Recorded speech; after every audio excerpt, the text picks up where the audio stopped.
Hey everybody, just Jesse here, welcoming you back into my garage, my man cave for another day of accountability. Today's Tuesday, August 4th, the year 2020.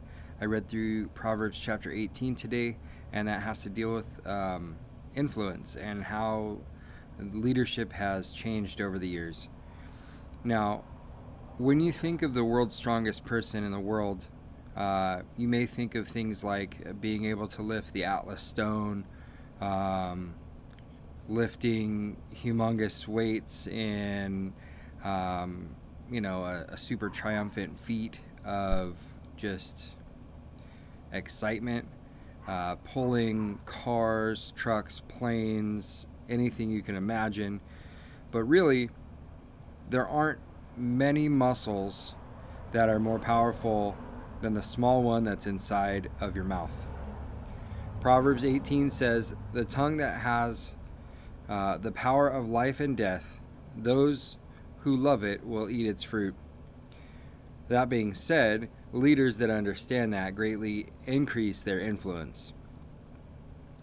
A lot of people have said that since 1950, our culture has seen four styles of leadership because how people expect leaders to lead has changed.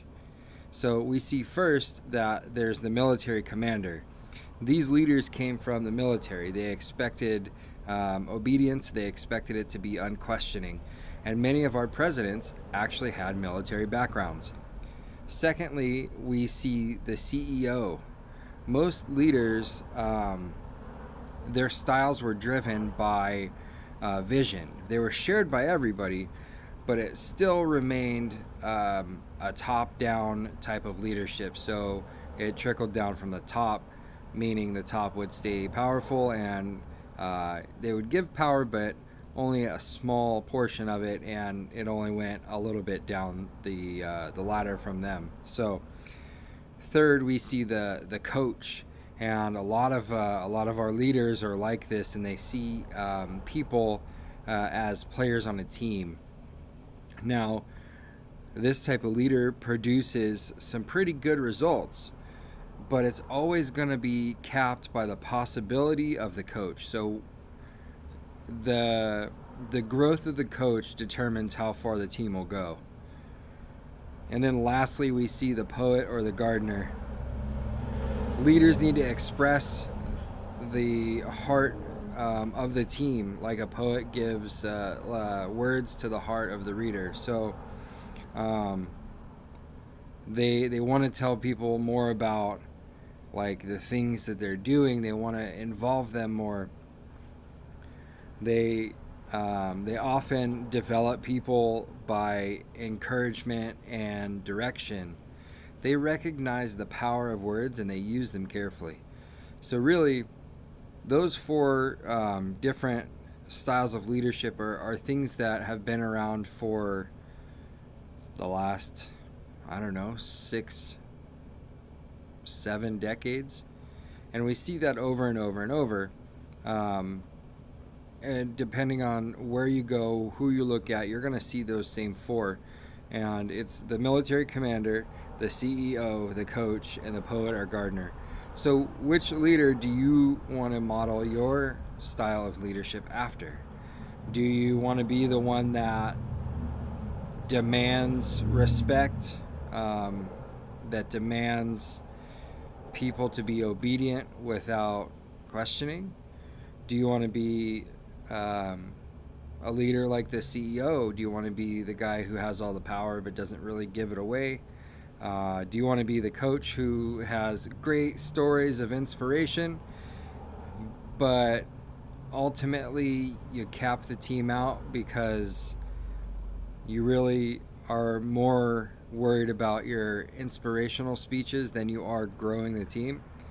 Or do you want to be the poet gardener?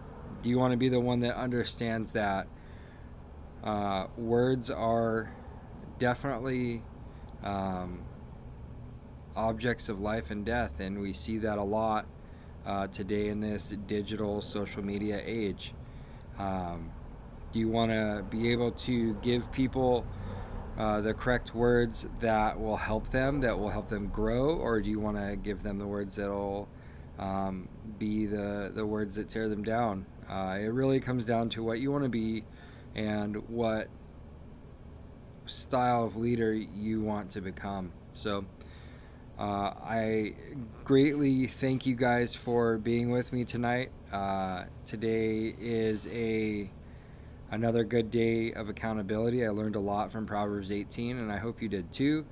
If Proverbs 18 speaks to you like it speaks to me, go ahead and share this with your friends and family. Get it out there in those circles, because there's nothing like getting God's word to people that may need to hear it, even though you may think that they're okay.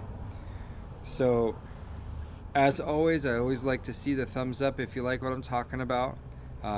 If you don't know who I am just Jesse, and this is my trek through reading the Bible every day.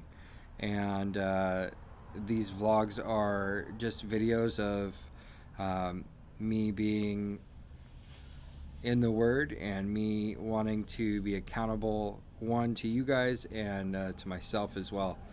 So if you want to see more, definitely subscribe and hit the bell, and you'll get a notification on your phone or your computer, wherever you're at, letting you know that I posted a new video. So thanks again for hanging out with me. I hope that we can hang out again tomorrow. And as always, be safe, go and grow, and God bless.